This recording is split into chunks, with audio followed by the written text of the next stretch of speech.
right, I'm glad to hear that. We're at that moment of the night where we're going to have some speeches by the wedding party. First, we're going to start things off with Justice.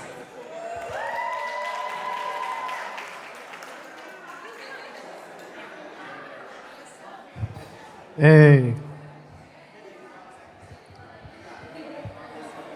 All right, so I got this on my phone. If I could get everyone's attention, please. Got a few words to say about my boy Jared here and his lovely new bride. I got this on my phone. I guess that's pretty normal nowadays, but oh well. It is what it is at this point. So, I was pretty taken aback when Jared asked me to be his man of honor, as he called it. That's one of the things I love about Jared, his sense of humor. It's kind of like mine. And his stick-to-itiveness with the joke. He kept that up for a long time. And it made it even better when he would just be dead serious about it and not even laugh. I think that's even more funny. But that shows one thing I love about Jared. And I was like, how come I haven't thought of that before? But nevertheless, I'm greatly honored. And when I say this, I'm not laying it on thick or trying to be cliche or anything like that. But Jared really is one of the greatest guys I know. Like, seriously. He's always serving at the church. He's serving friends, family, people we know, anything you can think of. But his whole family is like that.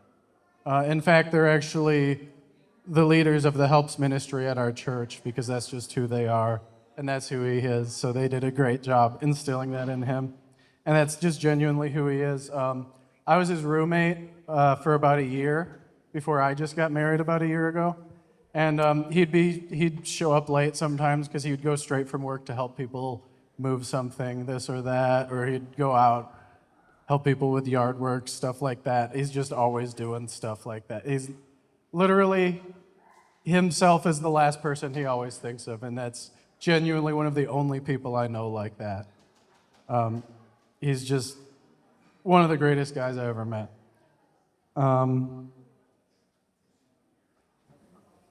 Sorry, I kind of went off there. But he's a great, godly man, and he's innocent too. At first, I thought maybe he was too innocent. He was homeschooled after all. A homeschooled Christian kid. Don't get me wrong, I'm Christian too, and I was homeschooled for quite a while up until high school, but I had my share of exposure too. And Jared was something else I wasn't. He was actually a good dude. I met him at our church a few years ago, and I was in a bad way at that time, but doing some things I really shouldn't have been. And I legitimately thought, I can't hang out with this guy too much because I'll be a bad influence on him. Thankfully, he really reached out to me during a bad time, and he ended up being a good influence on me. Thank you, Jared. I was shocked that such an innocent, homeschooled Christian kid had such great taste in music and movies. I'm notoriously awful to try to agree on what movie to watch, but his selections were always bangers, and the critiques were always on point. And like I said, we just had a lot of fun joking around with our dry, or as I like to call it, great sense of humor. We also had our share of nights sitting on the L-shaped couches in his living room, talking about our girl troubles or whatever else we might be going through at the time. And it really did help a lot. Of course, I had friends before that I talked with all that stuff about, but I never had anyone who was truly chasing after God to talk about it with.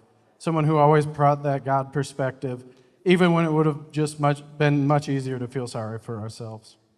And that attitude is why he is here today with such a great woman like he has. When Jared first started talking about this new girl he met, I could tell this one was different. He was so excited to talk or hang out with her. Well, whereas with other girls he'd talked to before, he genuinely did not. He dreaded hanging out with them. That's not a lie. He was so excited every time he talked about her and hung out with her. And when I finally met her and saw how much fun they had together, and how Jared could be himself and how natural it was, I just knew that something else was different here. She has the perfect outgoing personality to break through his shy shell. They play really well off each other. I love seeing you both go to church together, serve God together, and I love that you've both committed to having a godly relationship and a godly marriage. I love you both, and I love you, Jared.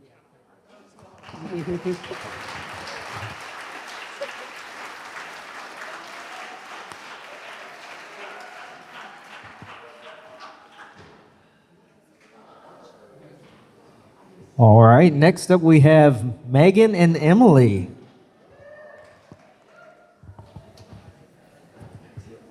All right. I am Emily, Jared's younger sister, and I just want to let you guys know it is a great honor being able to have a front row seat here tonight at your wedding. And thank you all the friends and family that came out to come and celebrate Jared and Aubrey. Hi, I'm Megan. I'm Jared's older sister. And I wanted to thank all of you for coming out here in the middle of the week to help us celebrate Jared and Aubrey. So, when I was thinking back to my childhood and growing up with Jared, all I can think about is how annoying he was. He was always wanting to tag along with me and hang out with me, always wanting to be involved in anything fun that I was doing. Now, as grown-up siblings, I find myself always wanting to tag along with him and be involved in all the fun things that he's doing. So when I think of a memory with Jared and I when we were younger, I could only think about is how often our mom would have to separate us. We didn't get along very well.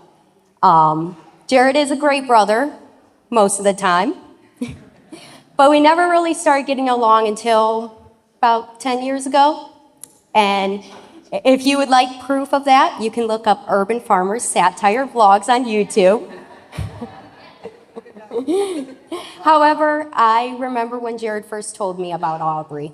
So one day he, told me he met a girl online and how much he loved her and everything, or liked her, maybe he wasn't, how much he liked her. And on the outside, I sounded very encouraging, happy for him, but on the inside, I was like, yeah, okay, Jared, this is not how you're gonna meet your wife.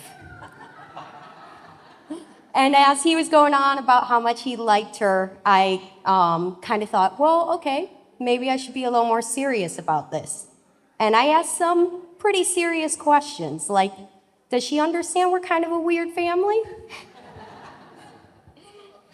But every single question that I asked he always had a resounding yes for. And I thought to myself, this girl is way too good to be true. She's gonna crack eventually. And well, our proof is here tonight that she didn't crack. So I remember Jared first telling me about Aubrey.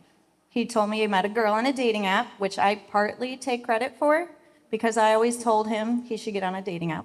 But that's beside the point. But he started telling me about this girl, showing me her pictures, telling me about their first hangout, and I saw a light in his eyes that I've never seen before. I could tell he was happy and very hopeful. He told me multiple times how excited he was about her. That night when I was driving home, I prayed for my brother and I prayed for Aubrey, asking God that if this was supposed to happen for my brother, then it would happen and it would happen fast. And boy, did it happen fast. A few years ago, my daughter had asked me why her Uncle Red wasn't married. I told her he just hadn't found the right girl yet. She responded by saying, that's okay. He'll find her. He just needs to keep walking. I'm happy to say that he did indeed keep walking, and he found the perfect girl. I want to finish with what a wonderful woman Aubrey is. She's perfect for Jared in more ways than one. And Jared was a very smart man to not leave her. Marriage isn't just about finding someone you can live with, but someone you can't live without. And I believe you two have done just that. Jared has taught me one thing in this relationship, and it's what a true Christ-centered relationship looks like and how I should expect to be treated one day. She is in very good hands, I can guarantee that. And I just want to say thank you to Aubrey. There was a time that Jared thought he would always be a bachelor. Before he met you, he would spend his free evenings at the International House of Prayer. We would tease and joke with him, saying that he was looking for a girlfriend. One day, he admitted to our dad that he wasn't there looking for a girl. He was going there because he didn't want to be at home alone. It broke my heart to think of my little brother being lonely. Now, thanks to you, I don't have to worry about that anymore. Jared has been praying for you for a long time. I know how much his heart has yearned for a woman just like you. Jared is a fierce protector of the people he loves. He has a servant's heart, and you will always be loved and cared for with him.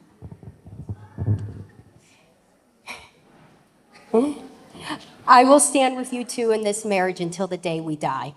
My prayer is that this marriage is full of lots of love, many blessings, and more nieces and nephews. Congratulations, you two. I love you.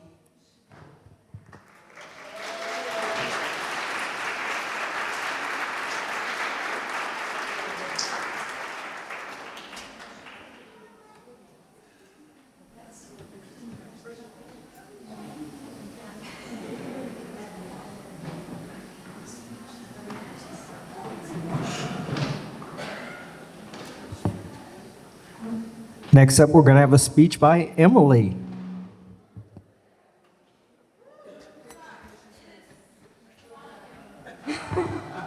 That is so hard to follow. I am completely unprepared.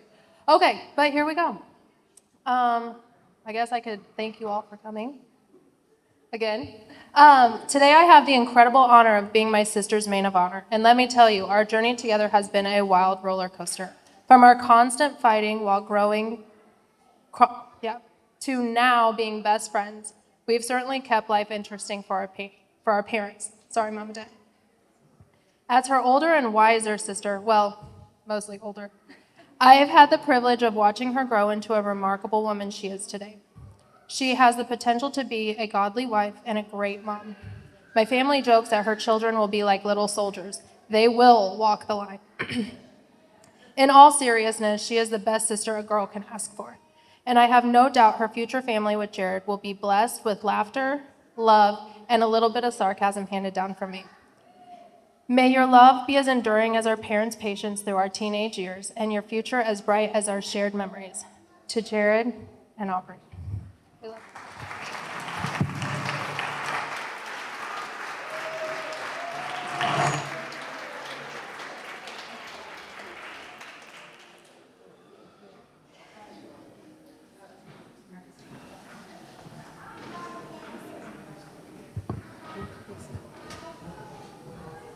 Next up, we're going to have a speech by Jeff and Karen Greene.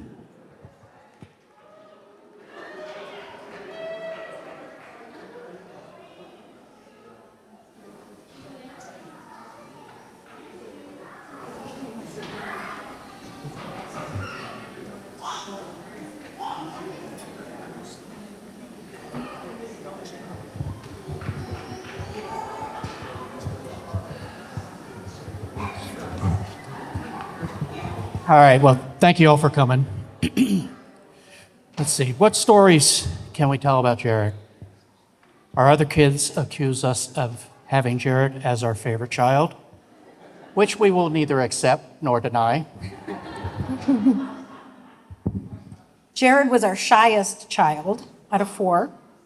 And when he was about 4 years old, he wouldn't talk to his Sunday school teachers or really anybody he didn't know very well. Or he knew them a little bit, but like they were outside the family, he wouldn't talk. And they would try to get him to talk, but he would whisper to his best friend Isaiah, who I'm really happy to say is here today. And Isaiah would talk for him. Jared was also a very cautious child. We had a pool in the backyard, and he really wanted to jump in off the edge, but he was too scared. And so he put on, those inflated arm swimmies and about 3 inner tubes, and he would stand on the edge, but he was still too scared to jump. And this was over like several days. And so finally I said, Jared, do you really want to jump in? He said, yeah. I said, do you really, really want to jump in?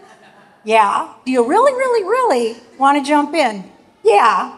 So, being the kind, compassionate, and understanding mother that I am, I pushed him in. And then he got out of the pool laughing and thrilled, and he proceeded to jump in time and time again.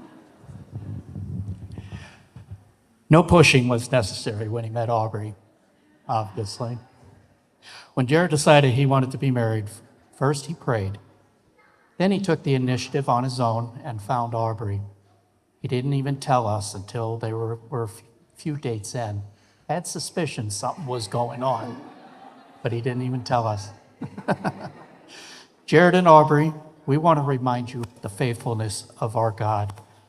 We could tell story after story about the goodness of God's goodness to our families and our previous generations.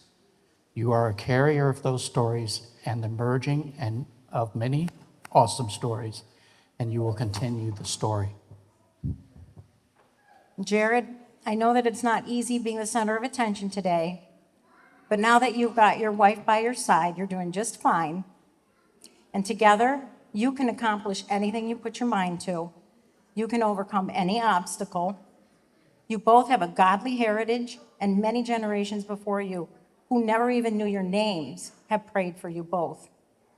Aubrey, we've been praying you since before you were born, and we will never stop. Jared, we've been looking forward to this day, and we rejoice with you.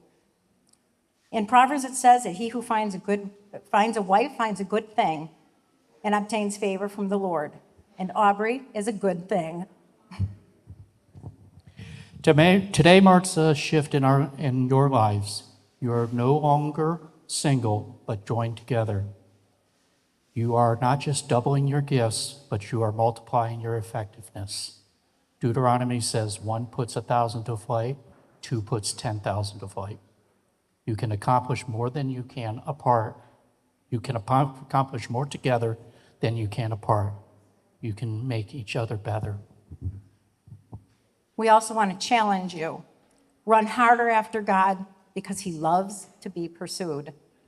Put him first in everything you do, and you will succeed, and reach higher than you think you can, because you stand on very strong shoulders.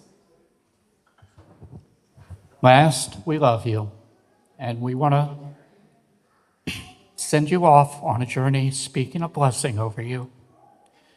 You know that God has good things in store for you. You will not lack any good thing. You will be successful in all you do as you pursue him. You will be all that God has called you to be. Your children and their children, and every generation that follows you, will know the Lord and honor him. You are strong in the Lord.